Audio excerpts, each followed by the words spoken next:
ડભોઈમાં જમીનના જૂના કેસમાં પેઢીનામાને લઈને મામલતદાર શ્રી દ્વારા પોલીસ ફરિયાદ કરતા રાજકારણ ગરમાયું હતું। ડભોઈની સિદ્ધપુર સર્વે નંબર 557 વાળી ખેતીની જમીનમાં ફેરફાર નોંધ નંબર 3723 તારીખ 7/6/2016 પાડવામાં આવી હતી। આ બાબતે ઇસ્માઇલ છીતુભાઈ મલેક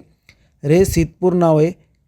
વાંધા અરજી આપી હતી, જેમાં વેચાણ લેનાર જન્મજાત ખેડૂત નથી નો વાંધો રજૂ કરેલ, જેમાં સુભાષ ભોજવાણી એએસસી 11151/2015 ચાલુ હોય વચગાળાનો મનાઈ હુકમ આપેલ, જેમાં 20/7/2007 રોજ કસ્બા તલાટી સુમનદાસ અમુલદાસ ભોજવાણીએ કરેલ પેઢીનામા મુજબ સુમનદાસ 11/9/2007 રોજ મૈયત થયેલા। આ પેઢીનામા મુજબ કમળાબેન સોમનદાસ હયાત હતા, જેની ઉંમર 65 વર્ષ હતા, અને ભીમનદાસની ઉંમર 70 વર્ષ જોતા પુત્ર ચેતનદાસ ઉંમર 55 દર્શાવે છે। એ જોતા પ્રથમ પુત્ર કરતાં માતા 55 વર્ષ નાની જણાય, જ્યારે માતા કમળાબેન અને ચેતનદાસ વચ્ચે 10 વર્ષનો તફાવત થયેલ હોવાનું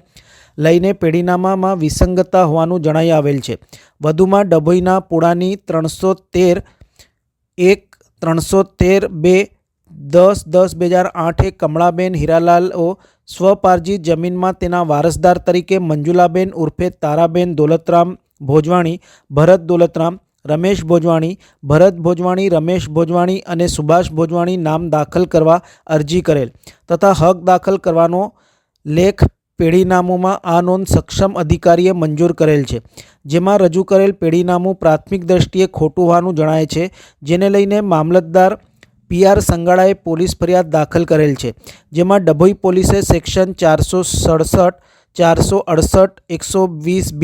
144 મુજબ ગુનો દાખલ કરેલ છે, અને પોલીસે કાયદેસરની કાર્યવાહી હાથ ધરી પ્રથમ તબક્કાની તપાસ હાથ ધરી છે, જેને લઈને ડભોઈમાં જમીનોના કૌભાંડદારોમાં ફફડાટ વ્યાપી જવા પામ્યો છે।